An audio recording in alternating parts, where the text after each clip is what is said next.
Hello and welcome back to the channel. I occasionally will be asked, what are the things that made the biggest difference as you were getting into and learning about photography? And when I started, I did what a lot of people do, and I continue to do. I watch YouTube videos. There are a number of photography creators who I follow and I learn a lot from. I've taken online courses. Of course, you can always go out and just shoot, and that's probably the number one thing I do. But one day I was listening to one of the YouTube creators that I follow very closely, and towards the end of his video, he very casually mentioned that in a couple of months, he was going to be leading a workshop in Iceland.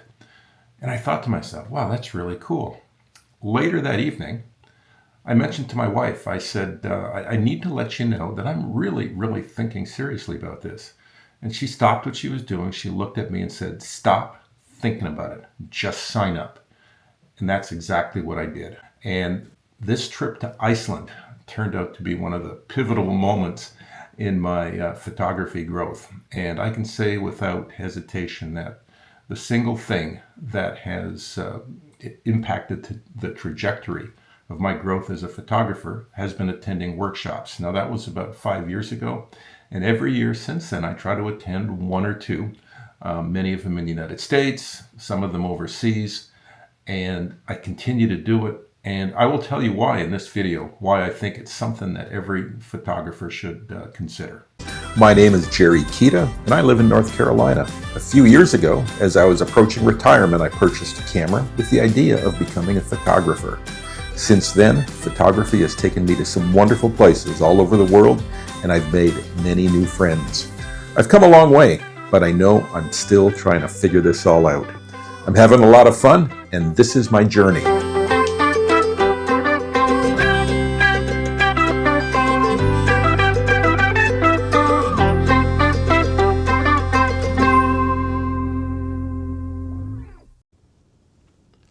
So why do I get excited about workshops? Well, there's probably a lot of reasons, but there's two that really stand out to me. First, you will get an opportunity to visit some really, really cool places that you might not otherwise visit.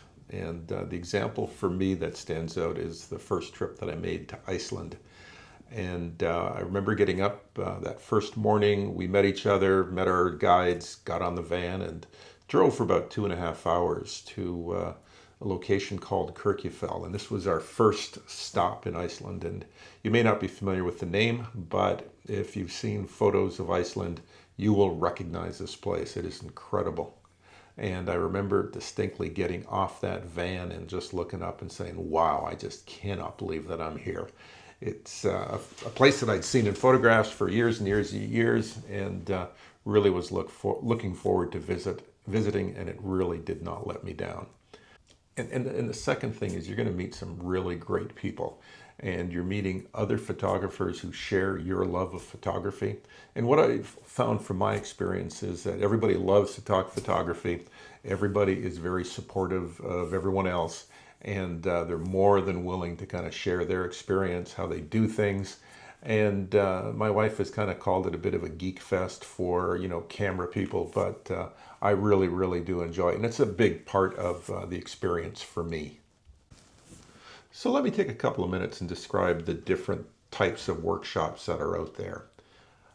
The first type of workshop is the one that I refer to as the show up here on day one and we will take care of everything else for the duration of the workshop. And what I mean by that is you're often told to show up at one particular location, and the tour guides and operators will take care of the rest. So they will worry about your transportation, they'll worry about your hotels, they'll worry about where you're going to eat. They will get you to the locations at the time that you're supposed to be there, and there's nothing for you to do except be good at following instructions. So all you need to be responsible for is what time you're going to show up at the van every morning. And as a warning, it's going to be early because you never ever want to miss the opportunity for a sunrise.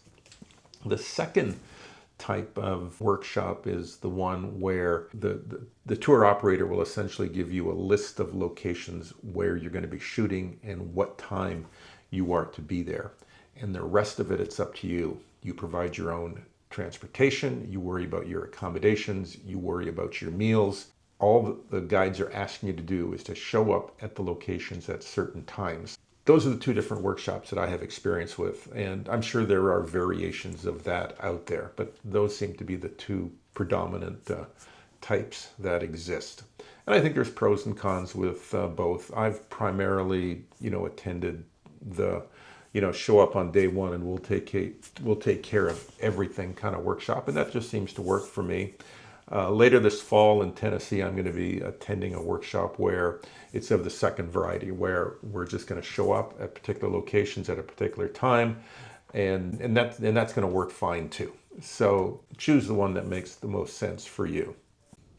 Now, beyond all the cool stuff I mentioned earlier, a workshop does give you a real opportunity to grow as a photographer. I didn't mention that earlier, but the workshops that I've attended typically have between 10 and 15 people, and that's including instructors.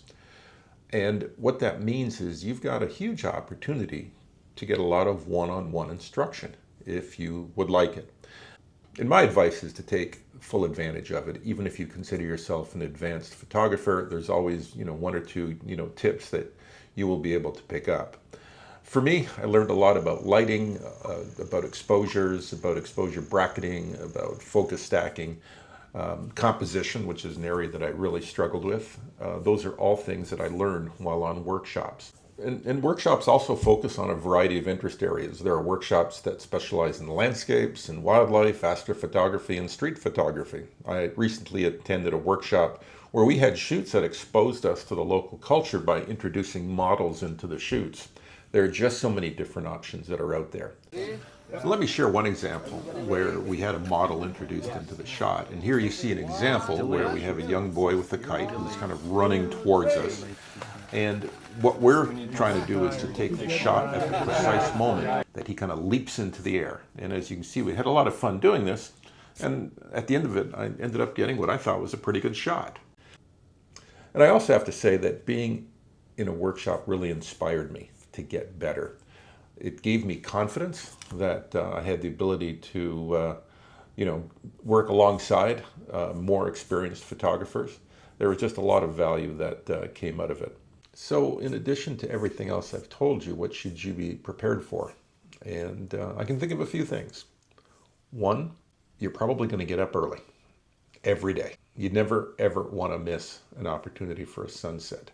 Now, I would also add that if it's the summertime and you're in the northern part of the northern hemisphere or the southern part of the southern hemisphere, you might be up all night because you want to take advantage of that midnight sun. And really, those are some wonderful conditions. I've never personally experienced it, but from what I've seen and what people have told me, that is a wonderful time to be out shooting. And I hope I can experience that someday. The bottom line is you're going to go where the light and the weather conditions take you. So just be ready for it. The other thing you'll find is that over the course of the workshop, you'll probably eat too much. Now that might just be me, I don't know. But I know for sure you're going to be eating at weird times and probably eating in some weird places. I remember when we were in the Faroe Islands, we spent a lot of time eating at gas stations because they were convenient and we didn't want to have long meals because that would take us away from the reason we were there, which is the photography. And the last thing I'll tell you that you'll experience is you're going to experience photography, or you're going to live photography. That's a better way to put it. 7/24, and that's a good thing. Now, one thing I do want to bring up, occasionally I'll talk to people who are very interested in workshops, and what they'll tell me is that they don't feel they're experienced enough. They love the idea of a workshop, they love the idea of these great locations, they want to learn more about being a photographer, but they're just not confident in their abilities. And what I would tell those folks, and what I have told those folks, is do not let that stop you. On many of the workshops that I go on, you get a broad spectrum of experience. You get people who are very, very advanced. You get people who are just relatively new at it. It's never an issue. The way these workshops are structured, they are tailored to your individual needs. It's never a competition. We're not, like, at the end of the day, putting our photographs on a wall to try to compare and critique them. And in fact, I can say with a fair degree of confidence, I really don't have a good understanding of the different levels of experience that each of the people have, unless, of course, we get into a conversation about it. So if you are inexperienced but are interested in a workshop, I would advise you to go. Your photography skills are going to grow immensely as a result of that experience. So don't let your relative lack of experience keep you from going. You're going to have a blast. So in closing, if you've stuck it out, I thank you. And if you feel that this video has given you some good information, please give it a thumbs up or leave a comment.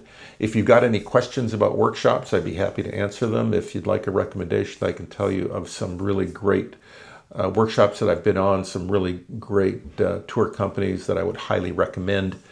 Just ask the question and I'm happy to let you know. In the meantime, until we meet again, we'll see you.